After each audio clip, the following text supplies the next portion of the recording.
bandido tomar um filme desse. Ela matou o tadinho, o menino, aniversário dele.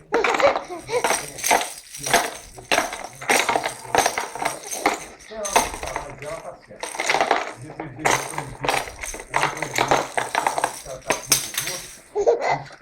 Está completamente errado.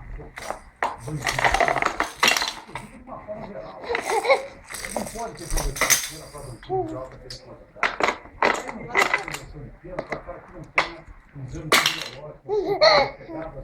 Eu posso soltar esse cara ou não posso? Ele vai mentir e pode matar alguém. Tá? São tantos casos que na rua. Aquele caso de Goiânia, então, foi um dos maiores. Depois apareceu morto lá na cadeia. Soltaram o cara que matou 6 vezes.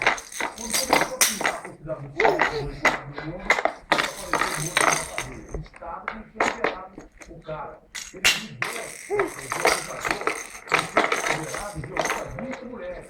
Aí vai preso de novo. Quer dizer, liberta o cara que tem 50 anos de cadeia, que é bandido terrível. Esse cara tem 50 anos de cadeia para cumprir, vai voltar para a cadeia depois da prisão passada. Não tem nada a perder. Não tem nada a perder. Claro que o Estado tem culpa disso, está certo. Se você está no Estado, todo lado, não receber pelo menos só a paciência desses caras que estão tentando resolver toda hora. Olha, atenção, chega ao fim, triste